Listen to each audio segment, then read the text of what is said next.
Israel imeendeleza umafia wake na ukatili huko katika ukanda wa Gaza. Imeua karibia Wapalestina 33 wanaoishi katika ukanda wa Gaza, ikiwa ni pamoja na wanawake pamoja na watoto. Wapalestina wasiopungua 33 wameuawa kikatili katika muda wa saa 24 zilizopita huko katika ukanda wa Gaza, na hii ni kwa mujibu wa maafisa wa afya katika eneo hilo ambalo lipo chini ya mzingiro ambao wametoa taarifa hiyo. Wizara ya Afya ya Palestina imeripoti hayo siku ya leo Jumatatu, ikiongeza kwamba Wapalestina wengine zaidi ya 90 huko Gaza wamejeruhiwa vibaya kutokana na mashambulizi ya Israel yasiyokuwa na kikomo ndani ya masaa 24 yaliyopita.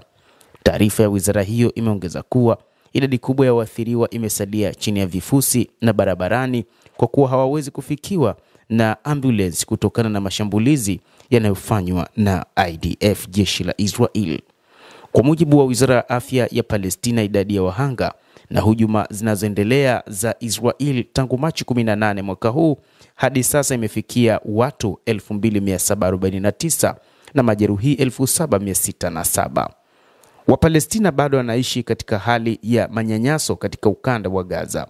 Hata hivyo, kwa mujibu wa taarifa ambayo iliwahi kutolewa na Ayatollah Al-Khamenei katika siku za hivi karibuni, ni kwamba ameeleza mataifa ya Kiarabu juu ya namna ambavyo Wapalestina wanavyonyanyasika katika ardhi yao ya ukanda wa Gaza, huku Ayatollah Al-Khamenei akisema ikiwa mataifa ya Kiarabu yatatazama hali hii kuendelea na ikiwa ulimwengu utatazama hali hii kuendelea, ni wazi Wapalestina watazidi kuuawa kwa wingi na hatimaye Gaza itakuwa si ya Wapalestina tena, isipokuwa itakuwa ni magofu na maiti tele ambazo zitakuwa zimejaa katika vifusi. Hivyo ametoa rai kufanyike kwa juhudi za hali na mali kwa ajili ya kuokoa namna ambavyo watu wa Gaza wanauawa na kujeruhiwa vibaya. Haya pia yanajiri wakati shirika la Umoja wa Mataifa la kuhudumia wakimbizi wa Kipalestina UNRWA likielezea kuwa hali ya kibinadamu huko Gaza ni janga lisiloweza kufikirika. Mashambulizi ya anga, vizuizi na njaa bado vinaendelea na makumi ya maelfu ya watu wanazidi kuuawa na kujeruhiwa, UNRWA imesema katika ujumbe wake uliotumwa katika mtandao wa X. Kadhalika, shirika linalofuatilia takwimu za njaa duniani IPC limesema wakazi wote wa Gaza wako katika hatari kubwa ya baa la njaa na kwamba Wapalestina nusu milioni katika eneo hilo wanakabiliwa na vifo kutokana na makali ya njaa. Hali imekuwa ni ngumu zaidi katika eneo hilo la ukanda wa Gaza ni kutokana na mashambulizi yanayofanywa na Israel katika maeneo mbalimbali huko Gaza.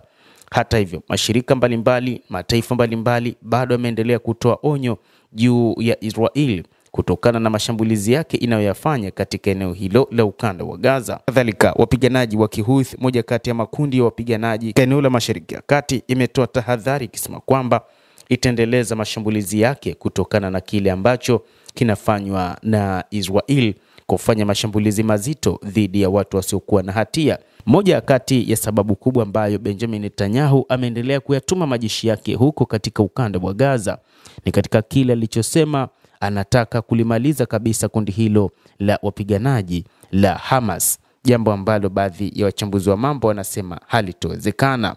Ujerumani imetoa kauli yake katika siku ya Jumapili ikisema kwamba moja kati ya sababu za kumalizika kwa mzozo huo haitakuwa mtutu wa bunduki, bali ni mazungumzo baina ya pande zote mbili kukubaliana ni namna gani yataweza kumaliza vita hivyo, hasa upande wa Palestina na upande wa Israel. Kadhalika, moja kati ya mambo ambayo Ujerumani imeeleza ni kwamba kundi la wapiganaji la Hamas lisiwe na silaha tena na wala lisimiliki ukanda wa Gaza, lakini kufanyike namna ila tu Israel ifahamu kwamba ukanda wa Gaza ni mali ya Wapalestina. Mtazamaji wa The World News, endelea kutufuatilia na usisahau kulike, usisahau kucomment, kadhalika na kusubscribe channel yetu. Tutakuwa ukipata habari hizi kwa mapana hapa The World News. Mimi ni Adam Hussein, endelea kuwa nasi wakati wote.